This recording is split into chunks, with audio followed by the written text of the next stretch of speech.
All right, welcome everybody to this edition of Underhill's Updates.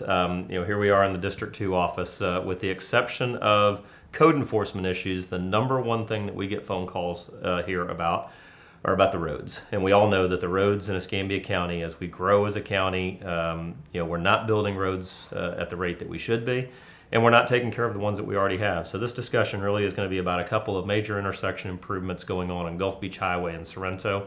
So for that discussion, rather than just me stand here and tell you all about the politics of it, what I've done is I've asked Colby Brown. He is the Deputy Director for Public Works over Transportation and Traffic. Okay, so that's a really long title for it. Right. He is our roads ninja for Escambia County. Constantly looking at ways that we can achieve the goals of our transportation network, unfortunately always with about a fourth or less of the money that's actually necessary to do it. Constantly looking at how do we promote the growth in the ways that we want it to while taking care of neighborhoods and older roads like Gulf Beach Highway and making sure that they grow with that growth. Is that a pretty good assessment of how you... That's fair, Commissioner. Okay. And a whole lot of trying to pull a rabbit out of a hat in some of those things. Sometimes, yes. When I first came into office, we had been planning to four-lane Sorrento from the Theo Bars Bridge all the way up to Walmart or Blue Angel Parkway. Unfortunately, we did not set aside our portion, the local lift. And the way these things get built is that there's a local lift, which is Escambia County taxpayer money, that is then augmented with state or federal funds to build a road. We didn't have our money and weren't ready to write that $17 million check when the time came. And as a result, Sorrento Road, which desperately needs to get four-laned, did not. In that process of running through and figuring out, trying to figure out a way to make it happen, the best that we were able to come up with, and actually with a lot of very helpful staff work from Colby and David Forte, who also works in that office, what we realized looking at Sorrento is that we can make some improvements to the intersections where the traffic really stacks up and get the traffic to flow better. Is it going to solve all the problems? No, it won't. But at least it's an incremental move in the right direction. Now, when we take incremental moves, when we're talking about FDOT, understand that everything takes, if you can get something done from start to finish in 5 years, that is turbo speed in terms of roads. Is that pretty accurate? Very fair. That's correct. Because there's just a lot of engineering and a lot of things that go into deciding to build a road. Even what looks like common sense isn't really all that common. It's actually much more complex than that. So what I've asked Colby to do today is we're going to go ahead and go through exactly what changes are going to be taking place at those intersections that will help flow the traffic through the intersections on Sorrento Road. So we're going to start with Innerarity Road, yes, sir. Gulf Beach Highway, right there at the foot of the bridge. Then we'll talk about Bauer Sorrento, and then Gulf Beach Highway. We'll come in town and talk about Gulf Beach Highway. So what's going on? What's happening to the traffic that jams it up? On a Friday afternoon, at any given Friday afternoon, traffic backs up at the foot of the Theo Bars Bridge all the way back to Bauer Road. Why is that? One of the difficulties that we've been having and noticing actually right now existing, we have coming southbound heading out towards the Key. There is only a through lane and a right turn lane. And if you have anybody that would like to make a left-hand turn at that intersection, basically to go back to the east, then that's going to hold up everybody else in that, everybody else in that through lane. So that's going to start backing that traffic up. And if you get 2 or 3 or 4 folks, then it can really hold that traffic up and certainly back them up a good ways back up north on Sorrento. Yeah, you're absolutely right. There's no turn lane to turn left there, but to call that little bit of a curb that we use as a right turn lane, that's very generous to call that a right turn lane. And especially with all the growth going on Innerarity and more homes being built on Innerarity Island and all along Innerarity, you're going to have more and more people wanting to make that right. That's correct. So what do we end up? We've got a plan in place and we've got some funding lined up. How far back is that turn lane going to go? Well, that's a good question. Let me back up just a little bit and give some of the detail about how we've got to where we're at right now. We've been working very closely with FDOT. They've got a couple programs that we can work with. Again, not so quick in time frame, but a little bit faster than an actual full-blown project, so that we'll work through their what they call the TSM project, this Traffic System Management Project, that's going to allow us to see some work done here in the year 2021. No, is that what's referred to as the push button program? This is a little bit extended out because there's going to be some right-of-way that's involved, and Okay. when you have right-of-way involved, then you're not able to go through their push-button program. So that's a little bit quicker program. Probably could have got it done a little bit sooner, but we are going to need some right-of-way on this one, where DOT is going to be needing to acquire some right-of-way, which means that it's going to take them a little bit more time. So Understood. that's kind of what pushes us out a little bit. So what we're going to do is we're going to be working with DOT. They put together a plan. And that plan is to extend out the right turn lane and add a left turn lane. It looks like it's going to be probably 100, maybe 150 foot turn lane, which will allow a good number of vehicles to be able to get out of the through lane of traffic and allow those vehicles that are moving southbound out onto the key just a free flow movement, so they won't be stopped up by those making that left-hand turn. Okay, so let's talk about coming off of Innerarity. There's there's a small turn lane if you want to turn and go north up Sorrento, but what about, there is no turn lane, although people do make the, kind of jump into the right of way. There is no turn lane to make a right turn off of Innerarity and onto the island. Are we going to fix that as well? Yes, absolutely. We will be. So for that eastbound traffic that's coming off Innerarity, there will be an added right turn lane as well for those folks to make that right turn on or head south out onto to the key. Okay. So really, but the big thing that's going to make the big difference at that intersection is that left turn off of Sorrento onto Gulf Beach Highway. Yes, sir. Absolutely. That single thing, that all it takes is one car that wants to make that turn, that prevents any traffic from going through the intersection. That is correct. While that light is green. So that is correct. There's very little more frustrating in life than watching the light go from green to red to green to red, and you're still sitting in it. So Absolutely. Hopefully that will make a big difference on that. What about pedestrian safety? Well, right now, Commissioner, they're going to be adding some sidewalks to that area with some crossings, some pedestrian crossings. So there will be some pedestrian actuated signals that are part of the signalization at that intersection. So we'll be incorporating that in, as well as some bike lanes. Okay, because even though this is outside of the scope of the Perdido Key Master Plan, that is the governing document for our lifestyle on Perdido, and making sure that it's walkable and bikeable. If we can't take the extra time to make sure we do that, then we're failing at our job. So Yes, sir. Glad to hear that that's going to be included in there. All right, let's move up the road a little bit to Bower and Sorrento. Okay, very good. Yeah, so same type situation. We've been seeing a lot of congestion at these intersections. We have made some improvements to the timing of the signals. But sometimes when you get to a point where you start to get a good bit more congestion, there's only so much you can do with the timing, and you need to get some more lanes in there for the folks to get out of the through lanes of traffic. So right now, what we're doing is currently, if you were, we can just kind of run clockwise around the intersection. Okay. So if we started for those coming southbound on Bower Road, approaching the intersection, they're going to be adding in the left turn lane, extending that out a little bit. I'm sorry. And then they'll be doing a little bit of work there at the entrance to the gas station there on the northwest corner. Right. But for the most part, that leg of the intersection is going to stay fairly similar to what they've got currently.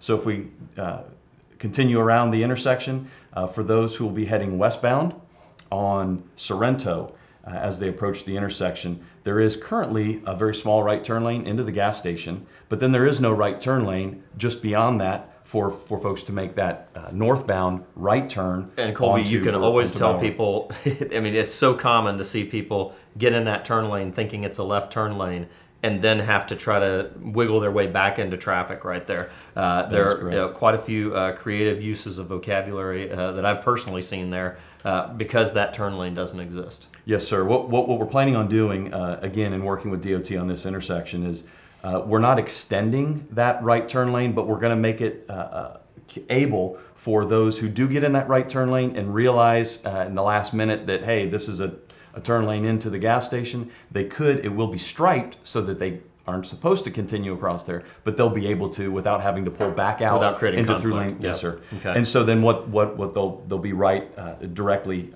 beyond that is a full right turn lane that folks can get into and make that right turn to go north on Bauer, which again is not out there currently. Well, much like the one we were just talking about in the down at Rarity, one or two cars that want to make this right turn can jam up the entire, can stack that traffic all the way up to the ECUA tank that's on up the road a little bit. So that's a huge improvement. Yes, and on that same leg of the intersection, we're extending the left turn lane out as well. Right now, it's a very short left turn lane, and so again, if you get 5-6 cars that are wanting to make that left turn, now they're going to start backing up into the through lane, and again holding up traffic for folks that want to continue west on Sorrento. So they're extending that left turn lane to get some more vehicles out of that through lane of traffic. Okay. Yeah, that's excellent. I can see that from the graphic. It stacks that left turn lane actually goes back almost all the way to the entrance to the gas station, and that's going to make a big difference. I think, like I said, it's one or two cars that are waiting to turn, and everybody has to wait. One of the important things to keep in mind about this intersection is that shopping center in the southeast sector has been approved to have an additional building built. And then just to the north of this, we've got, I think it's Salt Marsh or Saltgrass, a new subdivision going in, more or less right across the street from Bailey Middle. While there's not a whole lot of additional construction that can take place in the southwest sector, we do still have some coming. And as the economy improves and this new construction increases, it's only going to increase our traffic issues if we don't get ahead of it. Certainly will. Yes, sir. Anything else on that? No, that's about it for that one. So if we continued around the intersection, so for those heading northbound on Bauer, heading towards the intersection, what they're doing is they're going to be adding a right turn lane. And the big, huge benefit there, of course, there's an existing left turn lane, but the big benefit for those wanting to make that right turn, you get a lot of the folks that are attempting to come from Gulf Beach Highway, heading northbound, they're wanting to head back out east on Sorrento. Well, they can't make that maneuver if there's at least one person that's wanting to continue northbound on Bauer. Right. So at this point now, what this will allow them to do is if you have someone stopped at a red light, right there heading northbound on Bauer, they're wanting to continue northbound. Folks who want to make that right turn or to head back to the east on Sorrento, they'll be able to get in that right turn lane and make that maneuver. So that's a lot more cars that can clear out of the intersection doing a right on red where traffic allows. Absolutely. Okay. Absolutely. Yes, sir. So and that's it for that leg, and then the final leg of the intersection for those heading eastbound, approaching the intersection, they're going to be adding a right turn lane there as well, for those who are looking to take the right turn to head southbound on Bauer. So again, same type situation there with adding in the right turn lane. It gets those folks out of the through lane of traffic, able to make that right turn. It's actually what we call a hot right or a slip right, so that they can make that turn. It's just kind of a yield maneuver. Yeah. Well, and the thing is that hot right is already taking place, much to the chagrin of the guy who sells yard furniture out there.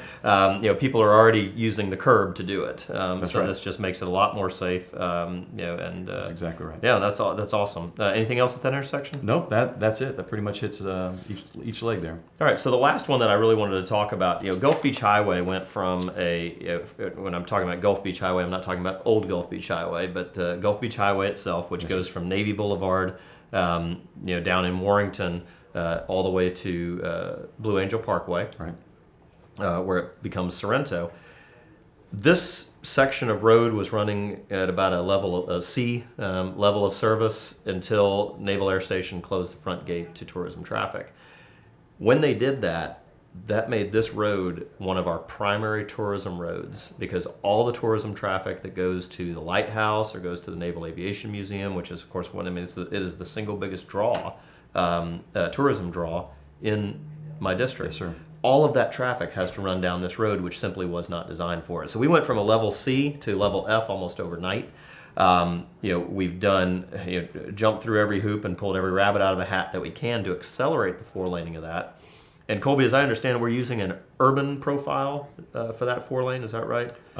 That's correct. I think they're gonna do kind of a mixed urban, suburban in particular areas but when you approach an intersection, a major intersection, particularly like the one at Fairfield, it'll be an urban type crossing. Yeah. So that's what that means is curbs, gutters, sidewalks, street lights, things like that are done differently in a high density area than they are out in the hinterlands. So it's good to see that that's going to be added in. And now that was 5 to 7 years out when we first started talking about it. Yes, sir. We've done everything we can to compress it down. What do you, with understanding that actual mileage may vary, what are we looking at to really, realistically, what's a time frame that's appropriate for getting that 4-lane from Navy Boulevard to the Walmart at Blue Angel Parkway? So what we've done is they were initially looking at those. There were really 2 sections that they were breaking that up into. So it was from basically Navy to Fairfield, and then from Fairfield back. Yeah. And so what we've done in working with DOT is they've combined those 2 in their study period. And so this is what we're getting ready to approach. Currently we've got the PD&E study that's actually it's currently underway, and it'll be working through their fiscal year 2019, which actually starts in July of 2018 and then goes through June of 2019. So they'll be working on that currently. And they've got we've got a kickoff meeting that's going to be scheduled in August for that. That really, again, they're doing some of the additional or the initial detail work on the front end. Then they'll bring that to the public. So the design and the construction are not currently funded for that section. I presume that they'll break that back out into 2 sections when it comes to construction due to cost situations. Right. So it's very likely that the very first section that they'll construct is the Navy to Fairfield section. That's probably one of the more significant, highly impacted areas. Yeah. Of course, the traffic continues on out to Sorrento, or actually to Blue Angel. So that's an issue nonetheless. Yeah, now, that should be, there is a little bit of lining, a silver lining to that, in that most of the right-of-way acquisition for that portion to Fairfield has already been done. You can take a look at where the power poles are, and you can see that the right-of-way is very wide there. But when we talk about right-of-way acquisition, we're not just talking about where you need to put the asphalt, right? That's right. You've got stormwater ponds. So how, in that area that's already kind of built up, how do they make determinations about that, where the stormwater ponds need to be? Appreciate that. Yeah. So typically the design engineers, and once they get to that phase, there'll be some recommendations through the early study phases, which we're kind of getting into right now.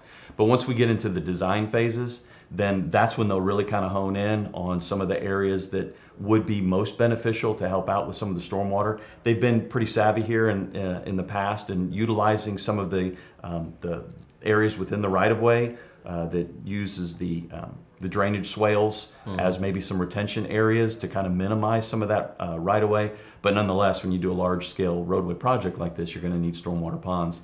And typically they'll look for areas that are currently undeveloped. That's typically their focus. They don't want to impact or negatively impact the residents. No. And they do need to address stormwater issues. Certainly we've have our share of dealing with those stormwater issues in our area. It's funny what's happened over time. Historically, a roadway like this that has a bayou to the south of it and a bayou to the north of it, right. It would be very easy, and you wouldn't have to worry about stormwater because you just dump into the bayous. That's right.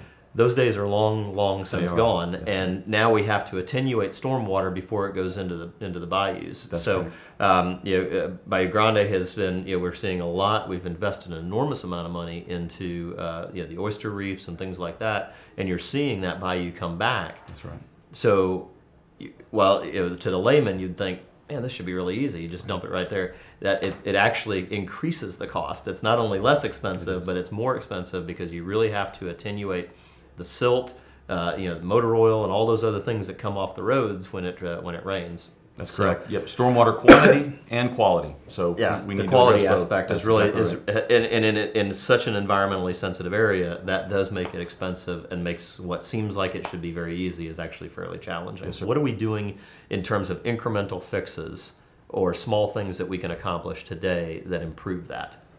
So, Commissioner, the best thing that we can do, aside from actually putting down asphalt, when you get an area that just gets so congested, so saturated with vehicles, there's sometimes you just can't do anything else. But in the meantime, what we're doing right now to get us there is we're working on the traffic signal timing to make sure that we're optimizing that timing, making sure that we've got the vehicles flowing through those intersections as best as possible. Yep. And that's going to have an impact, a significant impact on the traffic congestion. So we've got a right turn lane going on to Fairfield that's coming up, right? Yes, sir. And that goes all the way back to, I think that's Rents Street is the Rents next Street, yes, street to the east.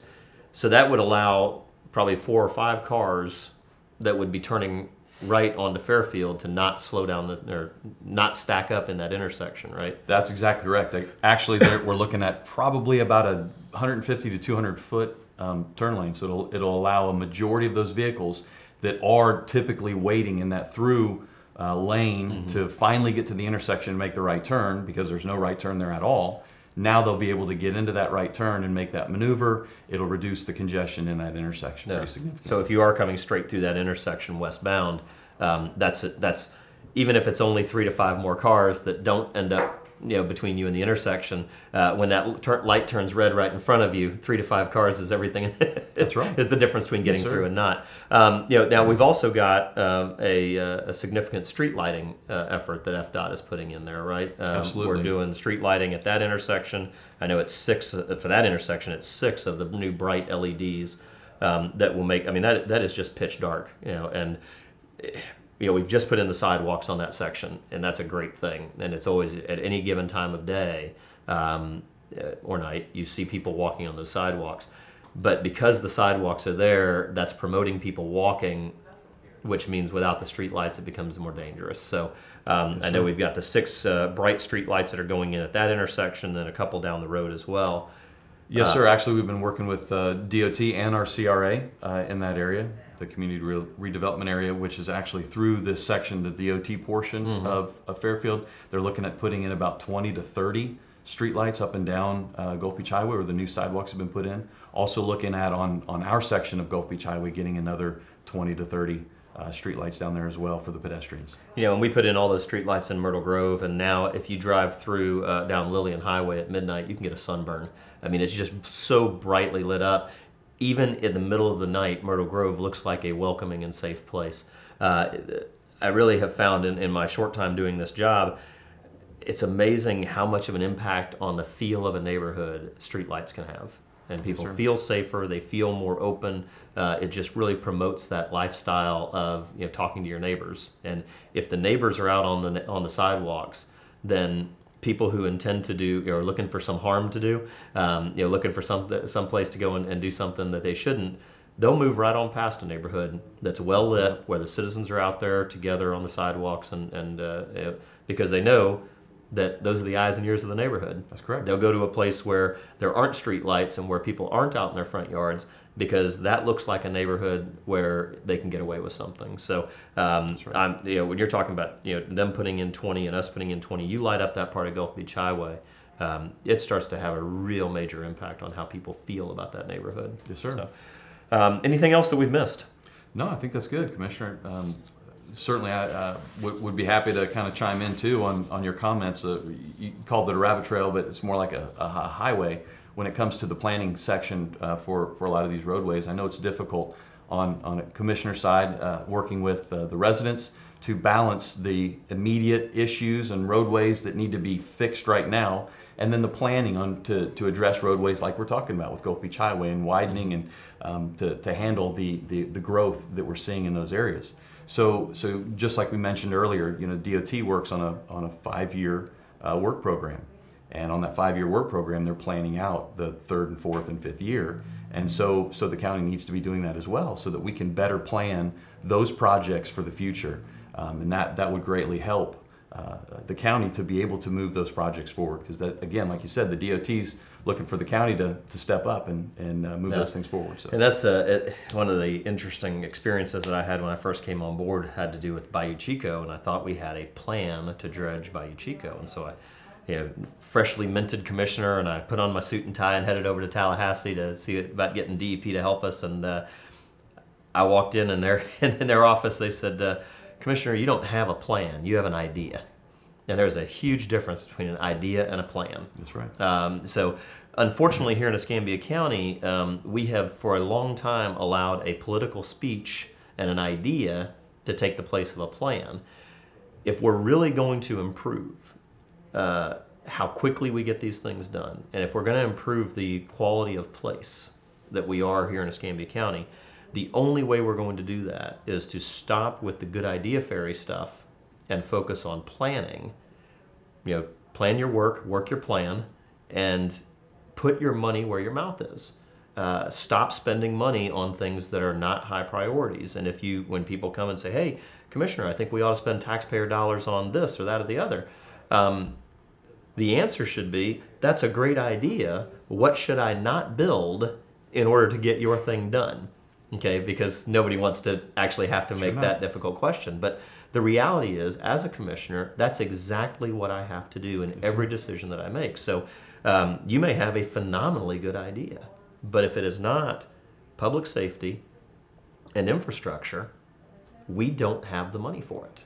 Until our public safety is 100% of what it should be, and our infrastructure is 100% of what it should be, we should not be spending our money on anything else. Yes, sir.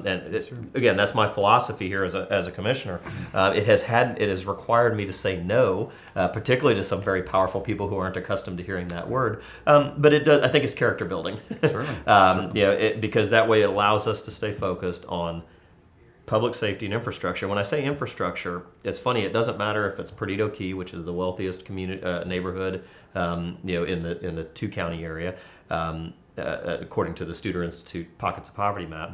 It doesn't care if it's Mayfair or Brownsville. Right. They always say the same thing. Commissioner, we want sidewalks, street lights, roads that work, comprehensive stormwater management.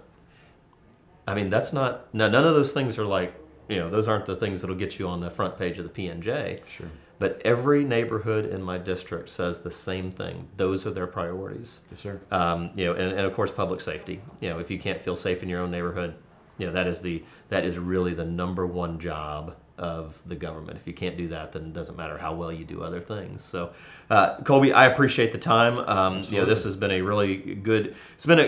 Sometimes with these Underhills updates, we do some kind of short things. Other ones, this isn't the longest one. Tim Day and I did one about beach mice that ran over an hour. I think that Tim and I may be the only ones that watched that one. But it puts a stake in the ground and says, here's the real information. Much more information than you're going to get out of 2 column inches in the P&J.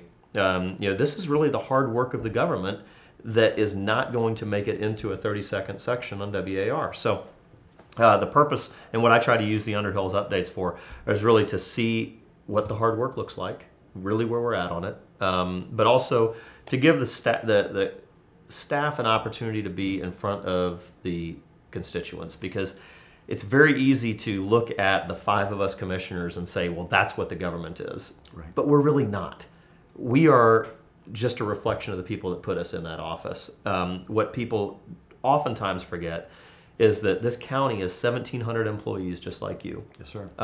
Who are citizens that live here, who are raising their families here, whose kids go to school here, who come to work every day and try to make, magic out of mud.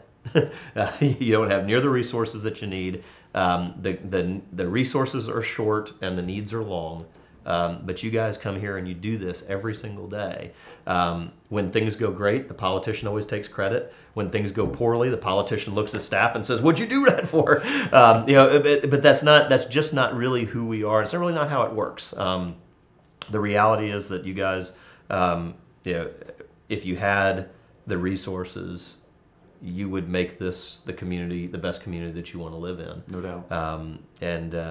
Because you do live here. So I hope that this has been an opportunity for the citizens to have a little bit of a look at the hard work that it takes to take it and get it done, and also to see a great patriot that really does. I mean, honestly, you sitting here really just representing the 1,700 who jump through hoops every single day for the people of Escambia County. So thanks for coming out, Commissioner. Thank you. Appreciate it. So we've sat here and we've talked a little bit about some of the different ideas or different things that need to take place with regard to our roads. Everybody in this county knows that we're just not investing enough of our capital into our roads. There are two main sources that we have for putting money into our road system, and that's your local option gas tax, which can be spent on transportation issues, and the local option sales tax, which really is our capital improvement funds. One of the big problems that we have in Escambia County is that we have not yet budgeted out our local option sales tax for the out years. We're doing it 1 year at a time. Now, if you talk to any large-sized corporation, and don't have any illusions about this, folks, as a taxpayer, you are also really a stockholder in a $500 million company with 1,700 employees. So any corporation of this size would be looking at their capital improvement projects 10, 15, 25 years out. Here in Escambia County, unfortunately, we won't even budget beyond the next year. And that's why we really have a hard time putting our money where our mouth is when we're planning our road projects. Now, you've seen me go after the $4.5 million a year worth of local option gas tax that funds those empty buses that you see running all over town. That $4.5 million, if we were spending that every year on infrastructure projects like these road projects that I've talked about in this video, we would actually be able to double or even triple that money as a match to state and federal funds. So when we say that we don't have the money to get things done, it's not really that we don't have the money. It's that we're certainly taking enough money out of your pockets in terms of tax dollars, but we're just not aligning that money to the purposes and goals that the people of Escambia County want them. So what I'm hoping to be able to do as we push forward is we really need to push the government to plan out the local option sales tax. You've given us the approval to take a penny out of every dollar spent, and you've said to make that for infrastructure. Now's the time for us to go ahead and tell you what we're going to spend that money on.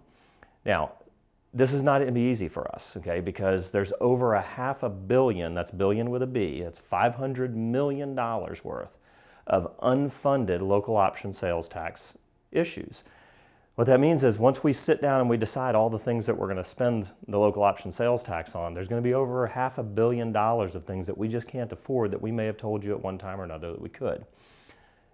That's okay because hard is authorized. It's authorized and it's expected for us to do the hard work. We need to be able to go ahead and sit down, decide what those priorities are, and align those monies. That way we can go to FDOT and we can say, look, we've put our money where our mouth is, now we need a state match for this, or we need the state to accelerate this program.